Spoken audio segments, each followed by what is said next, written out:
여러분, 환영합니다. 오늘 우리가 다룰 자료에서는 성경 텍스트 안에 존재하는 겉보기엔 도저히 이해할 수 없는 아주 기막힌 모순 하나를 파헤쳐 보려고 합니다. 자, 어떻게 이런 상충되는 명령이 동시에 존재할 수 있는지 그 복잡한 퍼즐을 지금부터 아주 명확하게 맞춰보겠습니다. 기대하셔도 좋습니다. 바로 시작해 볼까요? 자, 본격적으로 한 거 들어가 보죠. 창세기 1장 28절에 나오는 그 유명한 말씀, 다들 아시죠? 생육하고 번성하라. 생명과 기쁨이 뿜어져 나오는 그야말로 완벽한 축복입니다. 그런데 말이죠. 예레미야 16장으로 넘어가면 분위기가 확 바뀝니다. 하나님이 선지자에게 아예 결혼 자체를 완전히 금지해버리시거든요. 솔직히 우리 관점에서 보면, 아니 누구의 관점에서 보더라도 이 명령은 너무 가혹하고 불공평해 보이지 않나요? 창세기의 그 아름다운 창조 명령과 완전히 정면으로 충돌하는 것처럼 느껴지니까요. 도대체 텍스트는 왜 이렇게 앞뒤가 안 맞는 이야기를 하고 있는 걸까요? 일반 섭리와 비상 섭리. 이 거대한 모순을 풀기 위해서는 약간의 생각의 전환, 즉 신학적인 패러다임 시프트가 필요합니다. 여기서 꼭 짚고 넘어가야 할 건 결혼에 대한 하나님의 근본적인 생각이 갑자기 부정적으로 바뀐 게 절대 아니라는 겁니다. 핵심은 바로 이 비상섭리라는 개념에 있는데요. 비상섭리가 뭐냐면 평상시의 보편적인 규칙을 뛰어넘어서 엄청난 위기 상황 때 주어지는 아주 특별하고 긴급한 메시지를 뜻합니다. 그러니까 예레미야에게 내려진 그 혹독한 독심 명령은 개가 미워서 벌을 주시거나 개인의 소소한 행복을 뺏으려고 하신 게 아니라는 거죠.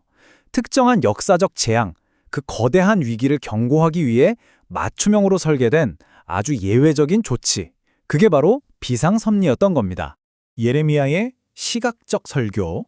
이제 선지자가 직접 겪어야만 했던 그 뼈아픈 고독의 중심부로 한번 들어가 보겠습니다. 당시 상황의 타임라인을 3단계로 한번 짚어볼게요. 첫 번째, 본래 결혼을 하고 가정을 이루는 건 평범하고 축복받은 시대의 기준, 즉 일반 섭리입니다. 너무나 자연스러운 일이죠. 그런데 두 번째, 무시무시한 바벨론 포로기라는 국가적 멸망의 카운트다운이 시작됐습니다. 재앙이 진짜 코앞까지 온 거예요. 이런 끔찍한 상황에서 이어지는 세 번째 단계, 선지자의 독신은 차라리 자비로운 경고가 됩니다. 한번 상상해보세요. 끔찍한 전쟁과 기근 속에서 갓 태어난 내 아이들이 처참하게 굶어 죽어가는 걸 두 눈으로 지켜봐야 한다면 세상에 그것보다 더 큰 지옥이 어디 있겠습니까? 다가올 그 끔찍한 재앙을 생각하면 차라리 가정을 꾸리지 않는 게 역설적이게도 진정한 자비가 되는 정말 암담한 시대였던 거죠. 그리고 이건 정말 기가 막힌 사실을 하나 보여주는데요. 예레미야가 마땅히 누려야 할 결혼과 안락함을 포기하고 그 지독한 고독 속에서 살아간 것 자체가 다가올 심판을 전혀 눈치채지 못하는 이스라엘 백성들을 향해 던지는 가장 강렬하고 살아 숨쉬는 시각적 설교였다는 겁니다. 그냥 입으로만 하는 경고가 아니라 자기 삶 전체를 거대한 시청각 자료로 내던진 셈이죠. 여기서 우리는 진짜 가슴 먹먹해지는 감정에 도달하게 됩니다. 바로 하나님의 눈물인데요. 겉보기엔 너무나 잔인하고 억울해 보였던 이 결혼 금지 명령의 이면에는 사실 자기 백성의 멸망을 코앞에 두고 안타까워하시는 창조주의 찢어지는 마음이 깊이 배어 있었습니다. 자료를 보면 예레미야의 이런 뼈저린 고독과 철저한 자기 부인은 장차 백성을 위해 모든 걸 포기하고 고독의 길을 걸어갈 중보자의 고난을 미리 보여주는 삶이기도 했거든요. 그러니까 선지자의 그 단절과 고독은 곧 백성을 향한 하나님의 거룩하고 깊은 슬픔이었던 겁니다.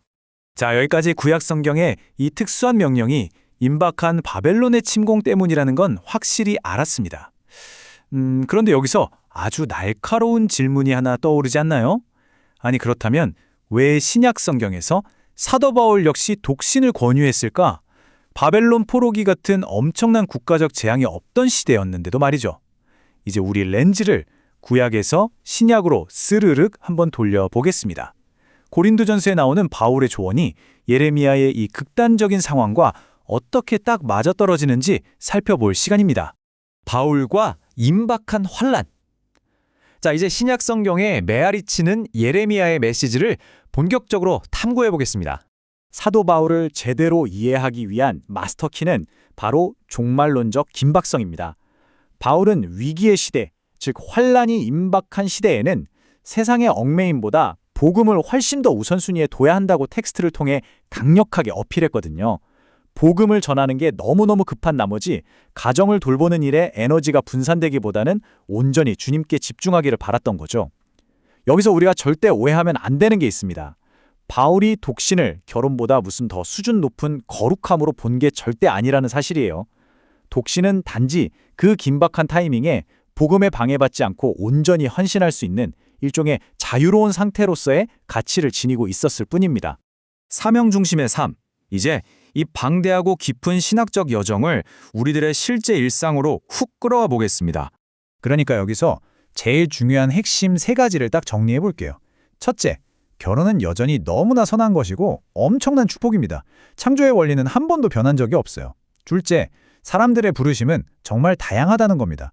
대다수는 가정을 통해 복을 누리지만 아주 극소수의 사람들만이 예레미야나 바울처럼 예언자적이고 사명적인 독신의 길로 부름을 받죠. 그리고 셋째, 이게 바로 이 모든 해설이 향하는 궁극적인 종착지인데요.